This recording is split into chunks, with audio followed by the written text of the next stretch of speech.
Bonjour, Bonjour. merci de vous présenter, madame. Eh bien bonjour, je suis Penda, cofondatrice de l'association Niofar, basée à Bukot Djembera. Niofar, en Wolof, qui veut dire On est ensemble. marchons ensemble. Voilà. Encore, nous allons marcher ensemble avec cette fondation. C'est sur quoi porte l'objet donc de Niofar? Effectivement, Niofar, donc implanté à Bukot depuis 5 ans déjà, travaille sur des objectifs sociaux, d'insertion professionnelle et d'accompagnement à l'entrepreneuriat, et également travaille sur un volet environnemental au travers de l'éducation et de l'environnement. Et quel est l'objet de ce forum d'aujourd'hui? Effectivement, donc, dans le cadre de nos actions sociales et du coup de nos formations, nous portons un programme qui s'appelle Numériqueur. Numériqueur, qui est financé par l'ambassade de France. Numériqueur, la maison du numérique. Ah, carrément. Ok. Dont Niofar porte des objectifs de création de projets autour du numérique et d'accompagnement aux projets numériques des jeunes de la zone. Donc aujourd'hui, on a constaté en Casamance qu'il y a une énorme fracture numérique et qu'il va falloir un petit peu rétablir. Et donc Niofar, dans ce cadre-là, lance 16 mois de projets autour de la formation numérique. 16 mois, c'est ambitieux. Projets, ouais. Ah oui? Avec plus de 150 bénéficiaires formés. Et donc voilà, ça traite de plusieurs sujets. Donc ça peut être les compétences clés du numérique. On le voit sur ce café mono. Compétences clés du numérique, le graphisme, le développement d'applications mobiles, sites internet, accompagnement à l'entrepreneuriat, etc. Ah oui? C'est vraiment le numérique en vogue alors. Effectivement, c'est un outil important qu'il faut savoir manier, surtout dans une zone enclavée comme la Casamance. Tout à fait. Et où l'accessibilité à l'extérieur est possible grâce au numérique. Et j'ai vu que beaucoup d'opérateurs économiques ont pris part quand même à ce forum. Voilà, ils sont nombreux justement. Pourquoi justement ce souci d'inviter tous? Voilà. Ouais, effectivement, donc dans le cadre de ce projet numériqueur, l'accès au digital pour les jeunes, nous avons organisé ce grand forum des métiers, aujourd'hui de 10h à 17h, où nous pouvons retrouver des entreprises locales, nationales, des incubateurs, des acteurs de la formation et des acteurs de l'emploi. Pourquoi? Pour inciter les jeunes du département à venir découvrir des filières, à venir se renseigner sur l'orientation, à venir découvrir des accompagnements possibles en matière d'entrepreneuriat. Vraiment pouvoir linker des profils jeunes avec des entreprises, avec des structures qui pourront les accompagner dans un avenir pour la prospérité de leur activité, de leur orientation tout simplement. Juste à côté là, qu'est-ce qui se passe ici? Effectivement, on peut apercevoir ici le bureau du numérique, donc sur Niofar. C'est un bureau dans un container, qui est un bureau bibliothèque avec de l'accès à la ressource, c'est 100% gratuit, du lundi au vendredi. Les jeunes peuvent venir ici travailler, trouver de la ressource, utiliser les ordinateurs portables mis à leur disposition et être accompagnés aussi par les équipes de Niofar. Donc aujourd'hui, dans le cadre du Forum des métiers, il y a un atelier CV ici, un atelier lettres de motivation pour les plus jeunes, accompagnement à l'avenir, animé par Céline.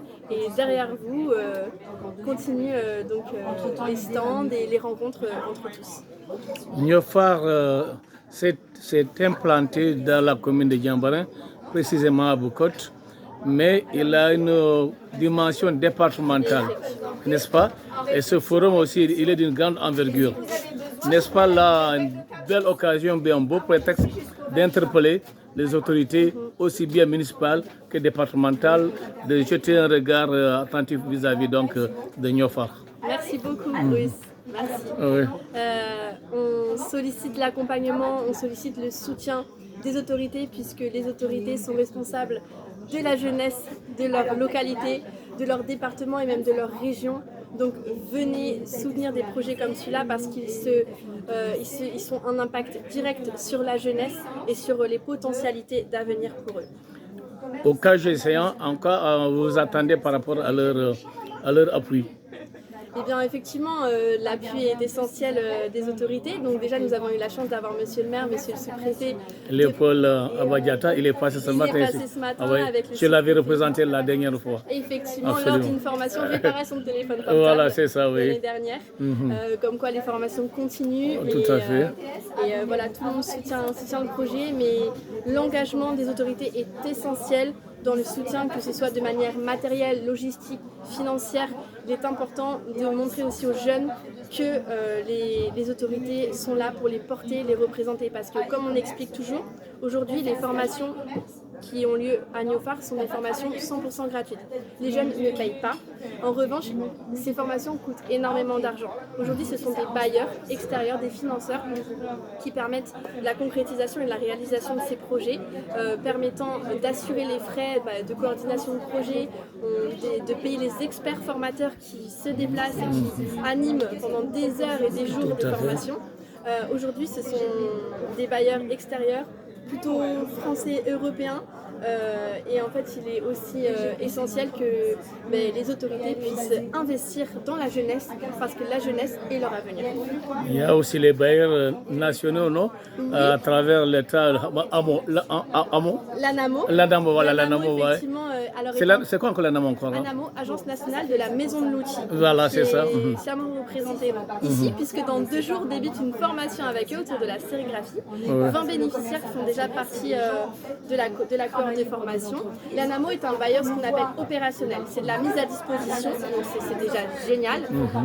Mais il y a toujours des frais annexes, puisque par exemple nous prenons en charge le repas du midi pour chacun des jeunes, les pauses café, etc. Les hébergements. Il y a des dortoirs ici pour les jeunes qui souhaitent rester, qui ne pourront pas assurer le transport au quotidien. Et donc tout ça, ce sont des frais annexes qui comptent et que Niofar supporte. Ouais, un peu d'humour. Penda, non, Penda. Oui. Ouais, Penda. C'est bien la sénégalaise. Ça doit avoir une origine assez rocambolesque, certainement. En tout cas, c'est une grande histoire, mais tout le monde l'appelle Penda. Penda Niofar. Exactement. Merci beaucoup, Penda. Merci beaucoup pour le passage. Vivement le forum. En tout cas, toutes les promesses que porte Niofar, ce sont des promesses assurément qui donnent des fruits, de bons fruits et des fruits en abondance. Donc, Niofar est bienvenu au niveau donc, de la Casamance naturelle pour quand même résolver ce gap, ce que vous appelez bien logiquement une fracture numérique entre ici et le nord. Vivement et merci pour la belle initiative. Merci, Brice. Je vous en prie.